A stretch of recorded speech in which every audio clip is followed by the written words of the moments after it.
Hey there, my name is Alex, I am the Silver Mont, and this is my review of the free-to-play game Genshin Impact, which I played primarily on PC and infrequently on my mobile phone.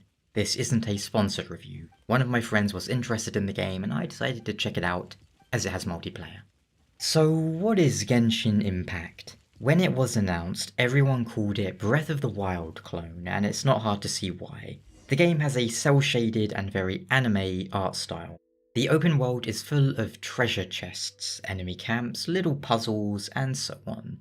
And it even has a Breath of the Wild style stamina system that lets you climb just about any surface you see, and utilise a glider to better traverse the landscape. Beyond those initial comparisons, Genshin is an open-world action RPG gacha game. You choose between a male character and a female at the start of the game, and then you're tossed into the open world, your quest being to find your missing sibling, whilst you get caught up in the affairs of the local countries and cities. The game allows you to have a party of up to 4 players at once, and you can swap between them on the fly. You can also enter a menu at almost any time in the open world to swap out your current party members.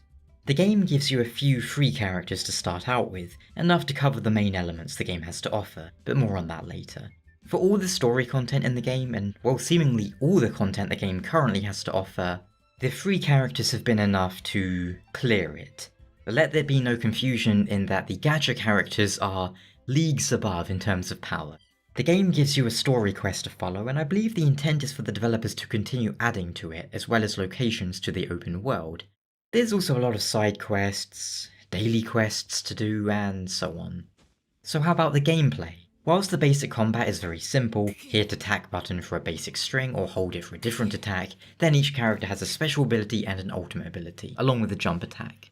Most of the mechanics here come from utilising the game's elements and combinations. For example, if you set grass on fire, you can then use a wind attack to spread that fire.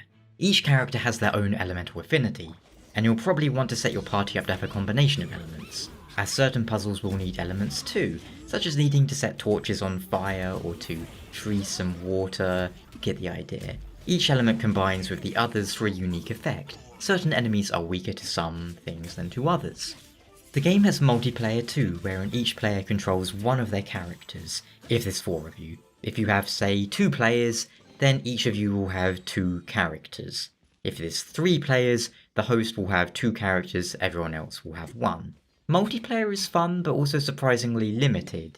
You can do the dungeons and combat shrines with other players, you can invite your friends to your open world to explore together, but the other players won't really get much progress outside of enemy drops, and so on.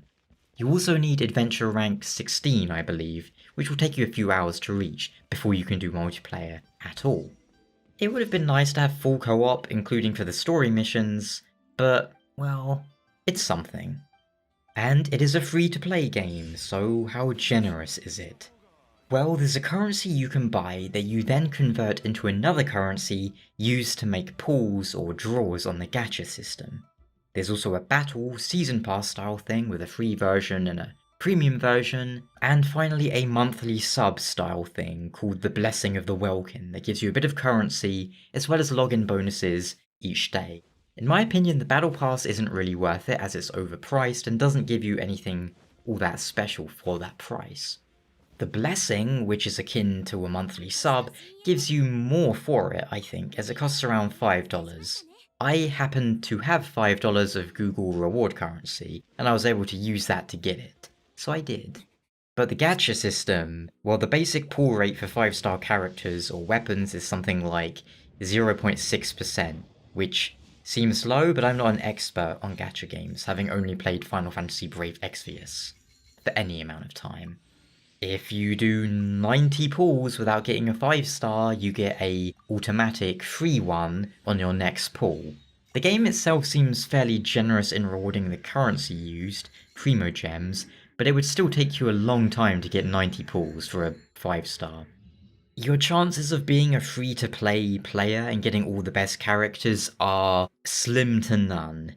And it's very depressing in a gacha game to spend all of your currency. In my case, I did about 50 pulls, and I didn't really get anything good whatsoever. That's depressing in a gacha game.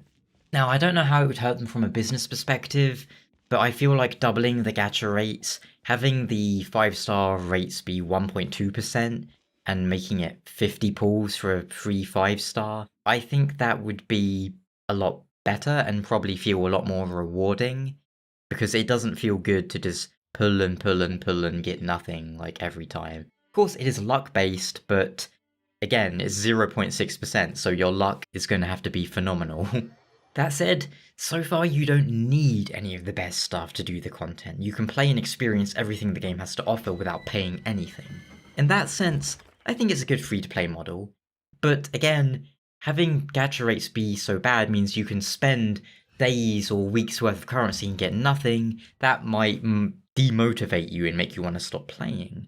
But if there's a character who really catches your eye, don't get your hopes up in obtaining them without spending real money. Probably a lot of real money. I mentioned how I played the game briefly on mobile. Well, my phone isn't really good enough to handle the game optimally. My phone's like almost 4 years old, but I can play it without my phone exploding. Mostly I use it to log in and check things. The game is on PC, PS4, and mobile, with a Switch version on the way. The PC and mobile version have cross-save, meaning you can log in on the same account on both. PS4 has its own account, however. I don't know if it has cross-play, meaning if your friend's on PS4 and you're on PC, you can play with them. On a similar note, the game runs well enough for me, and the only real issues I had were at some point quickly navigating the menu to a specific weapon on a specific character, and then backing out caused my game to lock up twice. Aside from that, it was running pretty well. It has a small install size of about 11 gigabytes. As for the game's open world, well, it's one of the better ones, and that's nice, especially for a free-to-play game. The world itself is interesting and has that always something on the horizon to be pursuing feel, to keep you interested in exploring.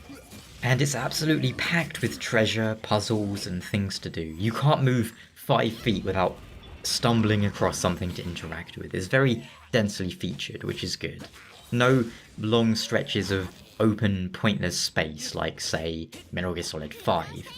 It's also nice to have interactions with the world, with the elements, using ice to freeze water so you can cross a huge lake, using wind to make a wind current to go a lot higher, and so on. But I think that about does it. Some people were worried prior to launch about the game having spyware or rootkits installed on your PC. The game has a built-in anti-cheat that continues to run even after you closed the game. Even after you uninstalled the game, it would still be there. The developers said that was a glitch and not intended, and they have since fixed it so that when you're no longer running the game, the anti-cheat's no longer running either. And when you uninstall, it gets uninstalled as well. So whether that was intended or not, make up your own minds, but they've patched it at least. Personally, I think it's an enjoyable enough game that I can play casually. I don't really like the style of the characters because everything is super anime and there aren't really any character designs that appeal to me, but oh well. As for language, you have English, Japanese, and Chinese dubs. Localization is surprisingly good, although the English dub kinda sucks, and it helps the game feel high production and high budget when you have a good localization without loads of English everywhere.